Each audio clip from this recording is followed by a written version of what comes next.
In this Grasshopper tutorial, we will talk about the basics of the Weaverbird plugin and how you can use it to produce such a mesh model. As you can see here, I have the structure, I have the panels of the windows, and I also will show you how you can simply use this plugin, the Weaverbird plugin, to produce a smooth mesh, as you can see here.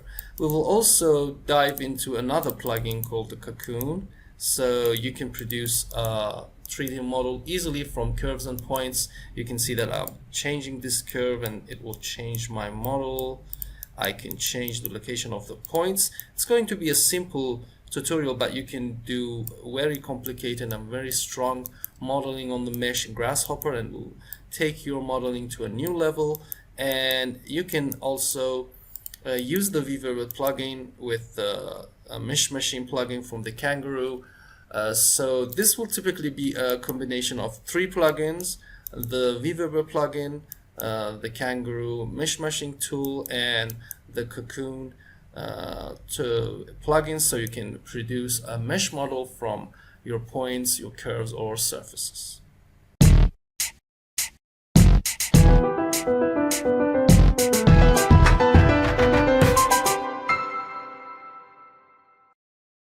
Okay, to start from scratch, we're going to work with 3 plugins here. So we have the Weaverbird plugin. You can easily install this. We have the Kangaroo physics here. We're going to use the mesh machine tool, and in the mesh menu we will have the Cocoon, which you can simply install this plugin, and I will just explain it in the download file. You want to download these plugins from the website. So let's get started. For the first steps, I'm going to simply go to the first step we will take and go to the mesh and to the Cocoon plugin, and we can use different shards here. So the first step is to define a shard. So I'm going to define a point shard here, and let me just put the bifocals plugin so you can see this. Okay, so now I'm going to set different points to this point input, set multiple points, and let's assume we have 4 points here. And these points will have a radius. So basically the radius is the radius of a sphere we are going to make around these points, and that's the charge basically. So we can give a number. I'm going to use 4 numbers here, so we can go to use the gene pool here and double click and have 4 numbers from maybe 10 to 100. And here you can see we have 4 numbers. I'm going to give this to the radius, and each one of these numbers will go to the points. And the next part is the charge strength. So basically when we want to make a mesh, solid mesh on these points, we have to give a 1. And if you want to take off from these solid, you can just give it a -1 charge strength. So I'm going to have many tutorials on the Weaverbird and Cocoon plugin in the Grasshopper course, so check it out later. But for now, we can easily give it a 1, and now we can go to the mesh, have the Cocoon, and here we have the engine. So we just produce the mesh, we give this point charge to the shards, and ISO is here. We can define this a number between 0 and 1, but basically a number between 0.2 or 0.3 is okay, and that defines how much these shards will affect each other. So if you give it a bigger number, I will just show you now, they will be like spheres, and if you give it a lesser number, they will just melt down to each other. So the next one is the cell size, and the best technique you can use is to give this a big number and then just decrease it. Okay, I'm going to start from 2 to 100 with this number, and let's start with 100, and then I'm going to decrease this to see the results. And the last input is the execute. So basically this is a boolean, so we can just use a toggle, TOG, boolean toggle, and give this to the execute and just double click it to make it true. Okay, so when you just give this a big number, you can decrease this to see the results. Okay, but don't give it a small number because we have to just refine it later. And now we can decrease the, okay, let's just move these points so you can see them. We can move these points and we can simply change the radius. We can change the ISO number here. You can see if it's a 1, it's going to be something like a sphere, and then if you just go to 0, they'll just melt down to each other. Okay, so this will make your model simply by defining a point, a group of points, and changing these location, changing the radius, and whatever you want. So the next step is I can connect these meshes together. I can go to the curve charge in the Cocoon, and let's just give this two set of curves, one from here and another from here, and we can easily move these two curves up, so it just will be a bridge. So we can just set these to the two set of curves and give this a radius, maybe 12.5, and again this is going to be an add, so I'm going to give it a 1. And now we can connect this to the, by holding the shift, we can add this to the charge, and you can see I've just connected these together.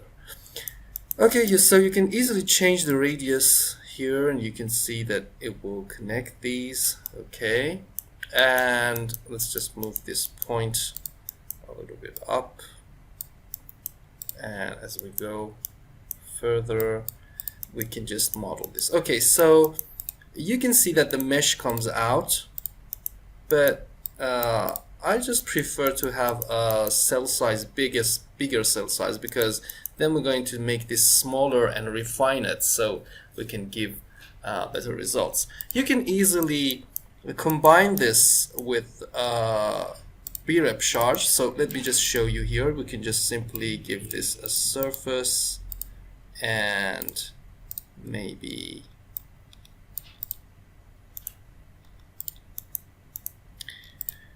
give this here, and the radius is going to be 12.5 and the strength is 1.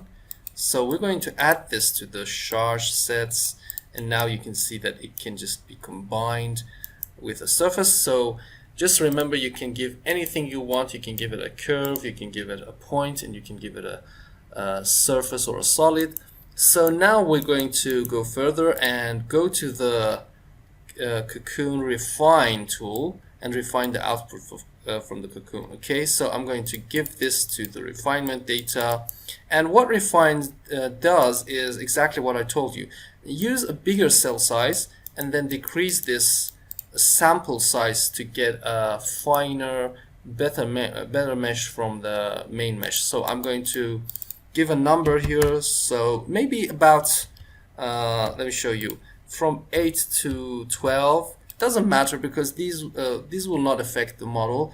And give this number to the samples and to the Laplacian smoothing and the valence passes. So basically these inputs will not affect your model really. You can change the number, but it will not affect mainly the model. The most important things are the sample size and the subdivide, and the tolerance can be just simply a 0.01 at the tolerance of your Rhino modeling. So remember, give a number to the samples, the Laplacian smoothing and the valence passes, and you can easily change the sample size, and the sample size is the exact cell size we gave here. So if we just decrease the number, so if we have 10 here, we can just give it 5.5, so the mesh will be just smaller. So remember, we give this number to the samples, to the Laplacian smoothing and the valence passes, and then we will just simply go to the tolerance 0.10. Okay, and the most important thing is the subdivide, number of times to subdivide the mesh. So you can easily even give a 0 here. So let me just, that's the execute. We can give it a toggle again. and run this. And you can see that this mesh will be better. So basically a 1 subdivision will be okay, and you can see how small the mesh is going. If you give it a 2, those mesh will be smaller and smaller, and if the 0 is just fine. If you want a coarse mesh, and a 1 is in the middle. You can also define the sample size, so we can just increase this, and you can see that this will define the sample size of this. But remember, you have to give a number smaller of the cell size, because if I give this a 20 or something, you can see that doesn't really affect it. So I always connect this. Okay, let me show you from the samples. I sometimes just multiply this with a smaller number and maybe 0.8 to be sure we have a smaller number for the samples. Okay, and now we're good to go. You can see that this mesh is modeled, and you can use this. It's a good mesh because we have all the triangles here, and we have to fix this. Okay, for the architecture model, you can easily go and use the upper part of this mesh. So yeah, let me show you with the clipping plane, and let's just rotate this 180 degrees, and we just need the upper part of the mesh. So I'm going to use only the upper part, and we can easily do this with let's go, we have the mesh here, so we can go to the intersect, to the shape, and just use a mesh split to have the surface. I'm going to use a mesh split here and split this with a box mesh. So let's go to the mesh, primitive mesh here, and I'm going to use a box. So we can simply go to the box, and then I'm going to give this the splitters. Let's just disconnect this and set this to this mesh, and you can see that this will give you 2 meshes, and that is the upper part and the lower part. I'm going to bake this so you can see this. This is the upper part, and if we just delete this, we have the lower part. So you can simply split this mesh so you can work on it as an architectural project or something. So let's just delete these and just internalize this. So we'll go into the Grasshopper model. Okay, now we will have to pick up the upper part. I'm going to use list item to just pick up the upper part of this model. Okay, let me okay, what happened here? I guess something I deleted those curves. Okay, so let's just go back. Let's just delete this one, and I delete those curves, and the result was just isolated mesh surface. Okay, mesh model. So now we can simply have the upper part, and this is not good because this mesh has been broken up here. I'm going to bake this box and maybe just move it a little bit up, and again just set this to the mesh. So this is better. You can see that the problem goes. Okay, so we can just continue, and we have the mesh. The problem is when you just split the mesh, we will have some small triangle meshes here, exactly as you can see here. We can fix them with the next step, and that's the Kangaroo plugin. We can go and use a mesh machine. So now we just use this mesh to the geometry. First of all, you have to give fixed curves if you want to just make this a fixed boundary. So I'm going to give this as a boundary, okay, and this will make the mesh fixed at the edges. We will go to the Weaverbird plugin and use the Weaverbird naked boundary, and if you connect this to the mesh, you can see that it will just extract the boundary of this mesh, and that is called the naked boundary because it doesn't have any neighbors. So you can easily extract the edges of a mesh with a naked boundary, and we'll give this to the fixed curves. Okay, you can also give fixed vertices if you want to just make these vertices not move. But the most important thing we will have here is, now let me show you, is the length. So we will need a distribution of a good distribution of these triangles with the number maybe 12. I don't know, just change that, maybe from 6 to 12. I'm going to give this 7. Okay, and then you have to okay, forget all of these things. You can play with this. I'm going to explain this later, maybe in the Grasshopper tutorials we will have in the Kangaroo tutorial course. But for now, we can use these iterations. So maybe we can give this 8 times, and the mesh machine will just refine your mesh again, and will try to make it this length based on these fixed curves. Okay. So the most important thing is to give this a toggle, and the reset, it must go, okay, to the false or true. Okay, so whatever you do, the output is a plankton mesh. Remember this for the mesh machine. And the technique is to go to the first menu and use the plankton mesh tool and connect this to the mesh. And that is because if I connect a mesh to the output, you can see that it goes to an error, and you can easily connect a plankton mesh and then again connect a mesh to this. And let's just turn everything off, and you can see that everything is okay. You can again reset this and again and go to the false. Maybe we just need a bigger triangle, so we can just go to 12. And you can see we will have bigger triangles on our model. So you can simply just change the length of the triangles by the lengths. And here we have, you can see how great it is. You can also play with the iterations. So if I give this maybe 15 iterations and go for the true, it will give you better results. Remember, you can just play with the length, the iterations, and we will have the fix on the boundaries. So let's just give this maybe a 10 and reset this. Okay, so that's our model.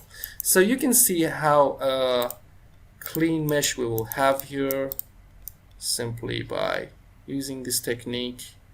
And this will be your main model. At the last part, we will just use the Weaverbird tool so you can understand how Weaverbird operates on meshes. So I'm going to go to the Weaverbird part, and first of all, you can use this part to make frames of your mesh. It's really easy. You can just simply add a Weaverbird picture frame to this mesh, okay, and give a distance to this 5.6, and you can see as I increase this, you will make a 5.6 distance in the picture frame of that mesh. And you can also use the mesh window with the same number to have the frames and the windows separated. Let's go to the first layer and this to the second layer, and you can easily see how we can just produce a mesh here from that model. Okay, so now I'm going to go to the next part of the Weaverbird mesh thicken, and that is the Weaverbird mesh thicken tool. You can just give this an extrusion, maybe 2.2 or less. Just check this out. Okay, we can just decrease this, and you can see how easily you can give a thickness to a mesh. Okay, let's go to the rendered model. You can easily have this model thickness. And the next part is going to go for the okay, you can also use this slate accumulation tool. It's going to be cool. You can see how it converts this mesh. Okay, let me show you into this mesh, and it will just inflate this into a slate pattern. And you can also bake this, as you can see. This is going to be a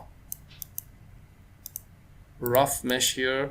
Okay, so you can also again go for the windows, and you can see how you can make this by easily using the Weaverbird's delayed accumulation tool. Okay, so the next part I'm going to explain about Weaverbird, so sometimes you need that, is the Weaverbird Catmull-Clark subdivision, and what it does is it easily makes your mesh smooth. So I'm going to give this to the mesh curve, and now you can use the level of smoothness. I'm going to give this a 3, and here you go. You can easily convert that into a smooth mesh by simply using the Catmull-Clark subdivision, and here it is. And we can just exactly give this to the windows,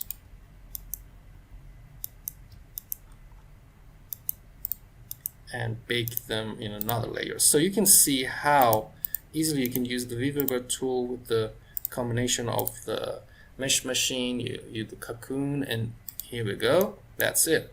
That's really cool, because basically those windows are on the edge. You can just move them up or correct them with the fixed edge, but you can see how it just affects your model. To go to the render, you can see here it is. So we're going to talk about Weaverbird in another tutorial, or maybe in a course, but for now you can see how easily you can model your mesh with these tools. You can also go to the Subdivide menu and use these tools. I'm going to show you one. Okay, well, let's go for the inner polygon subdivision. This will give you patterns. Okay, so I'm going to give this to the mesh. Here you see the pattern emerging from that mesh model, and we can easily have this. Okay, so here it goes. You can also use another one. This is the bevel edge, and this will give you a cool pattern. So I'm going to give this a distance, and you can see how it easily will make this. And for the last part, and I think that's the best part, you can assume, you can use the Weaverbird dual graph to have an hexagon pattern on your mesh. So you can simply connect this to your mesh, and you can see it's going to convert to hexagons. And now we can simply just use the picture frame again and give this a thickness. And here we go. Let's just increase that. And again, we can just thicken that 0.5. And here is the result. That's great too. You can see how you can just work on your model easily with Weaverbird plugin, with the Cocoon tool, and with the mesh machines to have a better results and easily work on this. Okay, we can give this the window and get the results. Okay, so I'm going to give this,